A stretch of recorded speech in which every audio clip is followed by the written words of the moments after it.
الحمد لله نحمده ونستعينه ونستغفره ونؤمن به ونتوكل عليه ونعوذ بالله من شرور أنفسنا ومن سيئات أعمالنا من يهده الله فلا مضل له ومن يضلل فلا هادي له وأشهد أن لا إله إلا الله وأشهد أن محمدا عبده ورسوله أرسله بالحق بشيرا ونذيرا بين يدي الساعة من يطع الله ورسوله فقد رشد ومن يعصيهما فإنه لا يضر إلا نفسه ولن يضر الله شيئا أما بعد فإن خير الحديث كتاب الله وخير الهدي هدي محمد صلى الله عليه وسلم وشر الأمور محدثاتها وكل محدثة بدعة وكل بدعة ضلالة وكل ضلالة في النار. أعوذ بالله من الشيطان الرجيم. بسم الله الرحمن الرحيم.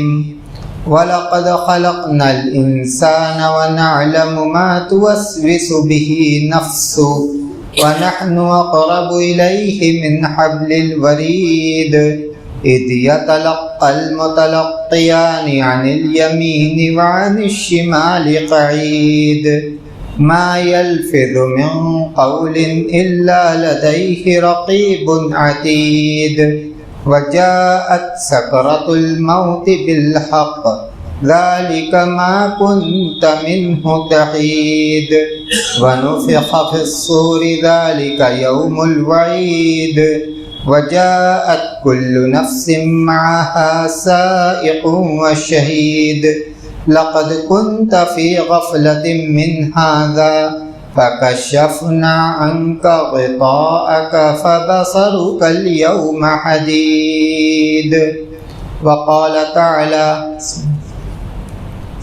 قد سمع الله قول التي تجادلك في زوجها وتشتكي إلى الله والله يسمع تحاوركما والله يسمع تحاوركما إن الله سميع بصير. برادران اسلام، محترم بزرگوں، عزیز بھائیوں،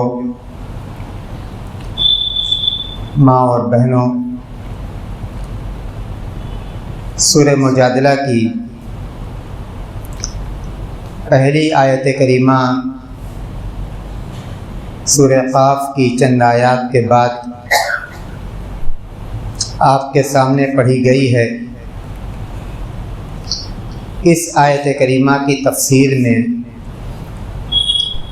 امام ابن کثیر رحمۃ اللہ علیہ نے ایک واقعہ ذکر کیا کہ حضرت عمر رضی اللہ تعالی عنہ اپنے دور خلافت میں اپنے چند ساتھیوں کے ساتھ کہیں جا رہے تھے. راستے میں ان کی ملاقات ایک خاتون سے ہوئی. اس خاتون نے ان کو روکا، رکے، سواری سے اترے، اس خاتون سے گفتگو کرنے لگے. بعض روایتوں میں آتا ہے خاتون نے کہا کہ پہلے تم عمیر تھے، پھر عمر ہوئے، آج امیر المومنین کہے جانے لگے. اور بھی اس خاتون نے حضرت عمر کو نصیحتیں کی. جب وہ خاتون چلی گئیں تو حضرت عمر کے ساتھیوں نے ان سے کہا کہ ایک بوڑھی عورت کے لیے آپ رک گئے۔ حضرت عمر نے کہا کیا تم لوگ جانتے ہو یہ خاتون کون تھیں؟ اگر یہ مجھے صبح سے شام تک یہیں روکتی تو میں یہیں رہتا سوائے فرض نمازوں کے، یعنی فرض نمازوں کے لیے جاتا پھر اسی جگہ واپس آ جاتا۔ کہا کہ یہ وہ خاتون جن کی فریاد رب نے 7 آسمانوں کے اوپر سنی ہے، تو عمر کی کیا مجال کہ عمر ان کی باتوں کو نہ سنے۔ صحیح بخاری کی روایت، حضرت عائشہ رضی اللہ تعالی عنہ کہتی ہیں الحمدللہ الذی وسع سمعہ الاصوات،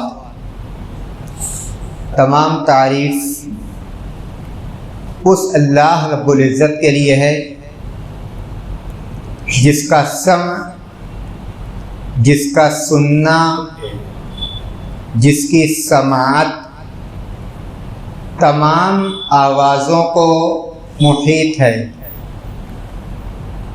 اس کے بعد کہتی ہیں کہ خولہ بنت ثعلبہ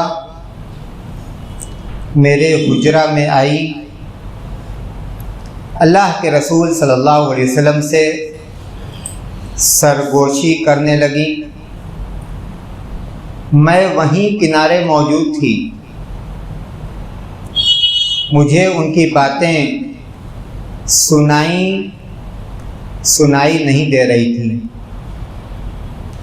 جبکہ اللہ رب العزت نے عرش سے ان کی باتوں کو سن لیا۔ سورہ مجادلہ کی پہلی آیت کریمہ، اس آیت کریمہ میں اسی واقعہ کی طرف اشارہ ہے۔ سورہ مجادلہ قرآن کریم میں 28ویں پارہ کی سب سے پہلی سورہ، مدنی سورہ ہے، 22 آیتوں پر مشتمل ہے، اور اس سورہ کی ایک خصوصیت یہ ہے، اور یہ قرآن کریم کی ایک اکیلی ایسی سورہ ہے جس کی ہر آیت میں لفظ جلالہ یعنی لفظ اللہ آیا ہے۔ قرآن کریم کی صرف یہی ایک سورہ ہے جس کی ہر آیت میں لفظ اللہ آیا ہے۔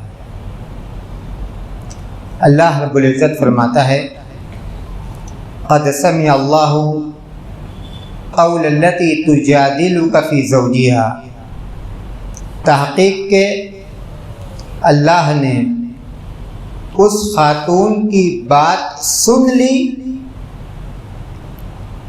جو آپ سے اپنے شوہر کے بارے میں تکرار کر رہی تھی۔ حضرت خولہ بنت ثعلبہ یہ حضرت اوس بن صامت کی اہلیہ تھیں، حضرت عبادہ بن صامت کے بھائی حضرت اوس بن صامت۔ ایک موقع پر ایک بات کو لے کر حضرت خولہ سے وہ ناراض ہوئے۔ عمر دراز تھے، اور بعض روایتوں میں یہ بھی آتا ہے کہ نفسیاتی طور پر مریض بھی تھے۔ حضرت خولہ سے ناراض ہوئے اور ان سے یہ کہا کہ انتی علیہ کا ظہر امی، کہ اب تم میرے لیے میری ماں کی پیٹھ کی طرح سے ہو۔ اس کو عربی میں زہار کہا جاتا ہے۔ اس طرح سے وہ لوگ اپنے لیے اپنی بیوی کو حرام کر لیتے تھے، گویا یہ کہ اب تم میری زوجیت میں نہیں ہو۔ جب حضرت اوس بن صامت نے حضرت خولہ سے یہ بات کہی تو وہ گھبرائی ہوئی اللہ کے رسول صلی اللہ علیہ وسلم کے پاس آئی اور آ کر اللہ کے رسول صلی اللہ علیہ وسلم کو یہ بات بتلائی اور اپنی پریشانی اور بے بسی کا بھی ذکر کیا۔ کہا کہ اے اللہ کے رسول، اب میں بوڑھی ہوں، چھوٹے چھوٹے بچے ہیں، یہ بچے کس کے ساتھ رہیں گے؟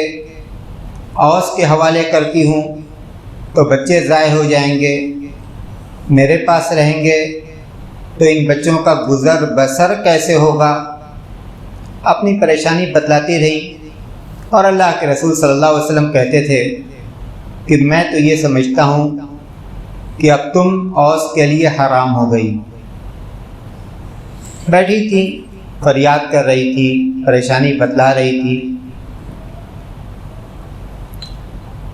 اللہ کے رسول صلی اللہ علیہ وسلم پر وحی نازل ہوئی، اللہ کے رسول صلی اللہ علیہ وسلم پر وحی نازل ہوئی۔ سورہ مجادلہ کی یہی ابتدائی آیتیں جس میں یہ کہا گیا کہ منکرم من القول وزورا، اس طرح سے کسی کو کہنا کہ تم میرے لیے میری ماں کی طرح ہو، میری بہن کی طرح ہو، میری بیٹی کی طرح ہو، انتہائی نازیبا اور جھوٹی اور بے بنیاد بات ہے۔ اور اس کے بعد اس کا جو کفارہ ہے آگے کی آیتوں میں اس کا کفارہ بھی ذکر کیا گیا۔ حاصل کلام یہ کہ اس آیت کریمہ میں اللہ رب العزت نے اپنی ایک ذاتی صفت کا ذکر کیا ہے۔ قد سمع اللہ قول التی تجادلک فی زوجہا، تحقیق کہ اللہ نے اس خاتون کی بات سن لی۔ اللہ کا سننا، اللہ کا سننا۔ اور اس آیت کریمہ میں اللہ کی صفت کو ایک آیت میں 3 مرتبہ قول التی تجادلک فی زوجہا وتشتکی الی اللہ، اور اللہ سے فریاد کر رہی ہے، واللہ یسمع تحاورکما، اور اللہ تم دونوں کی گفتگو کو سن رہا ہے۔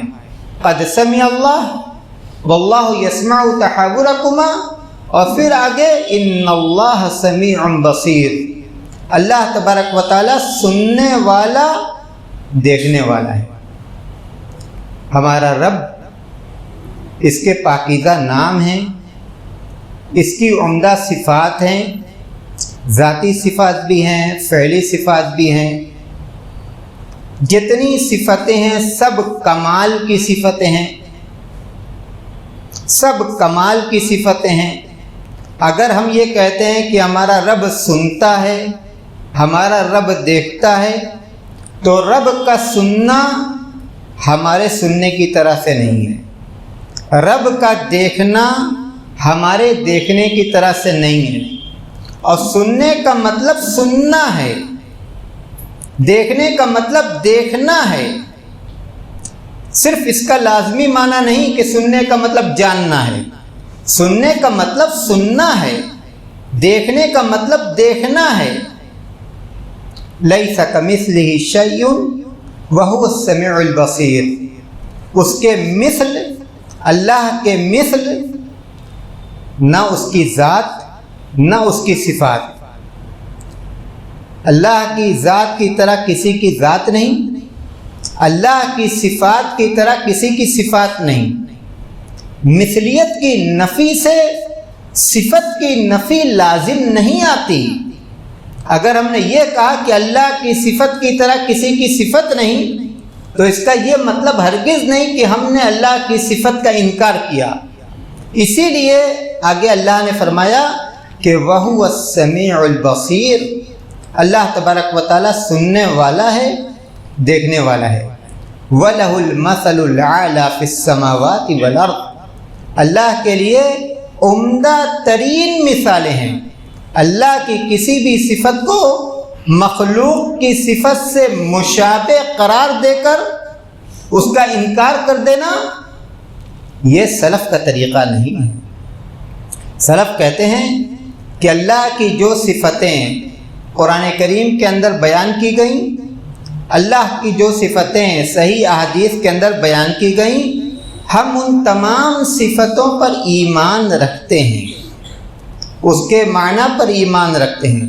البتہ صفت کی کیفیت، سنتا ہے تو کیسے سنتا ہے، دیکھتا ہے تو کیسے دیکھتا ہے، یہ بات ہمیں نہیں بتلائی گئی، اور یہ سوال ہمیں نہیں کرنا چاہیے۔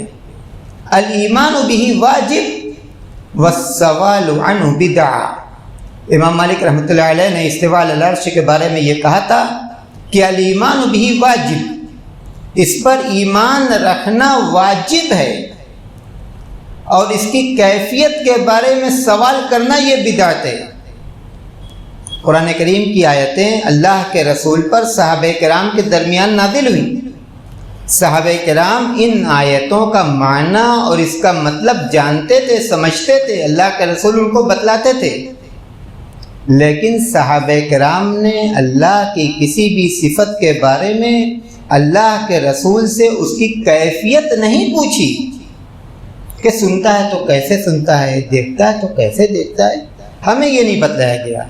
ہم یہ جانتے ہیں کہ اللہ سنتا ہے، اور ہم یہ جانتے ہیں کہ اللہ کا سننا ہمارے سننے کی طرح سے نہیں ہے، ہمارے سننے کی طرح سے نہیں ہے۔ سواء منکم من اسر القول ومن جہر بہ، ایک شخص کوئی بات بہت زور سے کہتا ہے، ایک شخص کوئی بات بہت چپکے سے کہتا ہے۔ ہمارے لیے دونوں باتوں میں فرق ہے، لیکن اللہ کے لیے دونوں باتیں یکساں ہیں۔ سواء منکم من اسر القول ومن جہر بہ، اس کے لیے صرف اور علانیہ دونوں برابر ہیں۔ کتنی زبانیں ہیں، کتنے لہجے ہیں، اللہ تبارک و تعالی سب کو سنتا ہے، سب کو سنتا ہے۔ ہر بات اللہ کے علم میں آتی ہے، وہ سنتا ہے، اس کو جانتا ہے۔ لہجوں کا اختلاف، لہجوں کا اختلاف، زبان کا اختلاف، اللہ کی سماعت اور سماعت کے بعد اس کا جو لازمی معنی ہے علم، اس کے لیے معنی نہیں ہے۔ اور ایسا بھی نہیں ہے، ایسا بھی نہیں ہے کہ ایک ساتھ کئی آوازیں، کسی آواز کو ہم سمجھیں، کسی آواز کو ہم نہ سمجھیں۔ ہاں یہ ہمارے لیے ہے، لیکن اللہ تبارک و تعالیٰ اس سے مستثنا ہے، اس کے لیے مثل الاعلیٰ ہے، وہ سب سنتا ہے، بیک وقت سنتا ہے، سب سنتا ہے اور بیک وقت سنتا ہے۔ ایک بات کا سننا دوسری بات کے سننے سے غافل نہیں کرتا، ایک بات کا جاننا دوسری بات کے جاننے سے غافل نہیں کرتا۔ حضرت موسیٰ اور حضرت ہارون، حضرت موسیٰ اور حضرت ہارون دونوں سے اللہ رب العزت نے کہا کہ فرعون کے پاس جاؤ۔ فرعون اپنے ظلم و تشدد کی وجہ سے مشہور تھا، خوف پیدا ہوا، ڈر پیدا ہوا۔ اللہ نے کہا اننی معکما اسمع و ارا، کیوں گھبراتے ہو، کیوں ڈرتے ہو، میں تم لوگوں کے ساتھ ہوں۔ میری معیت، میری نصرت، میری تائید، میری حفاظت تم لوگوں کے ساتھ ہے۔ اسمع و ارا، تمہاری جو گفتگو ہوگی میں اسے سنوں گا، اور فرعون کا تمہارے ساتھ جو برتاؤ ہوگا میں اسے دیکھتا رہوں گا۔ اللہ کا سننا، اسمع وارا، سنتا بھی ہے اور دیکھتا بھی ہے۔ حضرت ابو موسیٰ اشعری کی روایت، ایک غزوہ سے یہ صحابہ کرام واپس ہو رہے تھے، مدینہ کے قریب آئے، مدینہ دیکھ کر خوش ہوئے، بلند آواز سے تکبیر، بلند آواز سے تحلیل۔ اللہ کے رسول صلی اللہ علیہ وسلم نے فرمایا کہ یا ایھا الناس اربعوا علی انفسکم انکم لا تدعون اصما ولا غائبا۔ لوگوں اپنے نفس کے ساتھ نرمی کرو، اتنی زور سے تکبیر پکارنے کی ضرورت نہیں ہے۔ انکم لا تدعون اصما ولا غائبا، کسی بہرے کو نہیں پکار رہے ہو، اور نہ کسی ایسی ذات کو پکار رہے ہو جو غائب ہو۔ انکم تدعون سمیعا قریبا، ایسی ذات کو پکار رہے ہو جو سننے والا ہے، ایسی ذات کو پکار رہے ہو جو سننے والا ہے اور تم سے بہت قریب ہے۔ اللہ تبارک و تعالیٰ کی یہ صفت، اس کا سننا، اس کا دیکھنا، اس کا جاننا، ان صفتوں پر ہمارا ایمان ہونا چاہیے۔ ہم اپنے رب کو اس کے پاکیزہ ناموں اور اس کی عمدہ صفات کے ذریعے سے، صفات کمال کے ذریعے سے جانیں اور پہچانیں۔ جب ہم اپنے رب کو اس کے اسماء حسنہ کے ذریعے سے اور اس کی صفات کمال کے ذریعے سے جانیں گے اور پہچانیں گے تو رب کی عظمت، اس کی کبریائی، اس سے محبت ہمارے دلوں میں پیدا ہوگی۔ جب ہمارا اس بات پر ایمان ہوگا کہ رب ہمیں دیکھ رہا ہے، ہماری حالتوں کو جان رہا ہے، ہماری آوازوں کو سن رہا ہے، تو پکاریں گے تو اسی کو پکاریں گے، ہاتھ پھیلائیں گے تو اسی کے آگے ہاتھ پھیلائیں گے، فریاد کریں گے تو اسی سے فریاد کریں گے۔ قرآن کریم میں اللہ تبارک و تعالیٰ نے فرمایا وَقَالَ رَبُّكُمُ ادْعُونِي أَسْتَجِبْ لَكُمْ، رب نے کہا کہ مجھے پکارو، مجھے پکارو۔ جب ہمارا اس بات پر ایمان ہوگا کہ ہم پکار رہے ہیں اور رب سن رہا ہے، اس وقت ہمارے دل کی کیا کیفیت ہوگی؟ اس وقت ہمارے دل کی کیا کیفیت ہوگی؟ میں آپ لوگوں سے مخاطب ہوں، میرا اس بات پر ایمان ہونا چاہیے کہ میرا رب میری ان باتوں کو سن رہا ہے۔ آپ یہاں موجود اس خطبے کو سن رہے ہیں، آپ کا اس بات پر ایمان ہونا چاہیے کہ آپ کا رب آپ کو یہ خطبہ سنتے ہوئے دیکھ رہا ہے۔ اس ایمان کو ہم تازہ کریں، اس ایمان کو ہم تازہ کریں، اور اس کے بعد اس ایمان کی لذت کو ہم محسوس کریں، اور اس کا جو اثر ہماری عملی زندگی پر مرتب ہوگا، اس اثر پر بھی توجہ دیں۔ جب اس بات پر ایمان ہمارے دلوں میں تازہ رہے گا تو پھر کیا ہم اپنی زبان کو لگام نہیں دیں گے؟ کیا ہماری زبان کنٹرول میں نہیں رہے گی؟ جب ہمارا اس بات پر ایمان رہے گا کہ ہم جو کچھ بھی اپنی زبان سے نکالتے ہیں، اچھی بات نکالتے ہیں، بری بات نکالتے ہیں، رب کو راضی کرنے والی بات نکالتے ہیں، رب کو ناراض کرنے والی بات نکالتے ہیں، اللہ کے کسی بندے کو خوش کرنے والی بات نکالتے ہیں یا اس کو ناراض کرنے والی بات نکالتے ہیں، غیبت کی باتیں، چغلی کی باتیں، لیکن جب ہمارا اس بات پر ایمان رہے گا اور ایمان تازہ رہے گا کہ ہم جو بھی اپنی زبان سے نکال رہے ہیں رب اس کو سن رہا ہے، تو یقیناً ہماری زبان قابو اور کنٹرول میں رہے گی۔ رب سے ہمیں حیا آئے گی، رب سے ہمیں شرم آئے گی۔ ایک صحابی نے اللہ کے رسول صلی اللہ علیہ وسلم سے پوچھا، من نجات یا رسول اللہ، اے اللہ کے رسول نجات کیسے ملے گی؟ تو آپ نے فرمایا کہ امسک علیک لسانک ولیسعک بیتک وابکی علی خطیئتک، اپنی زبان کو قابو میں رکھو، اپنی زبان کو قابو میں رکھو۔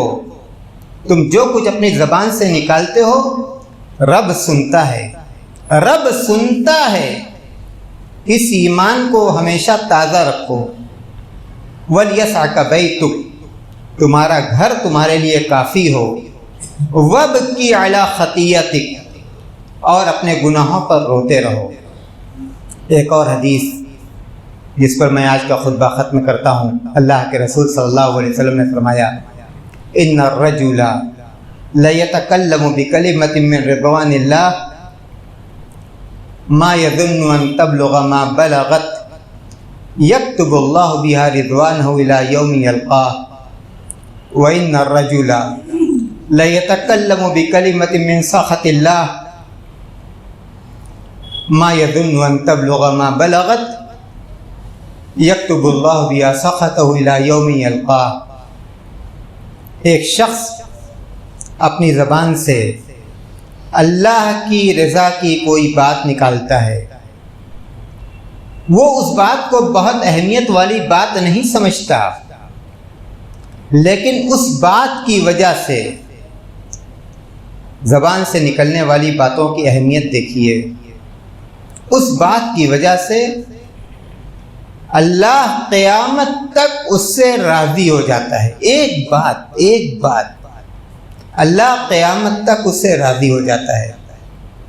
اور انسان اپنی زبان سے اللہ کی ناراضگی کی کوئی بات نکالتا ہے، وہ اس بات کو بہت زیادہ اہمیت نہیں دیتا، لیکن اس بات کی وجہ سے اللہ قیامت تک اس سے ناراض ہو جاتا ہے۔ اللہ تبارک و تعالیٰ کی ذات، اللہ کی صفات، یہ سب عقیدہ کے مسائل ہیں۔ ہم اپنے آپ کو اہل حدیث کہتے ہیں، ہم اپنے آپ کو سلف صالحین کے راستے پر چلنے والا کہتے ہیں۔ ہمیں چاہیے کہ ہم اپنے سلف کے صحیح عقیدہ کو جانیں اور ہماری عملی زندگی پر اس عقیدہ کے اثرات بھی مرتب ہوں۔ ہم اپنی عملی زندگی کو اس صحیح عقیدہ کے مطابق سجائیں اور سنواریں، تب حقیقت میں ہم اپنے آپ کو سلفی یا اہل حدیث کہے جانے کے حقدار ہوں گے۔ اللہ تبارک و تعالی ہمیں اس کی توفیق عطا کرے۔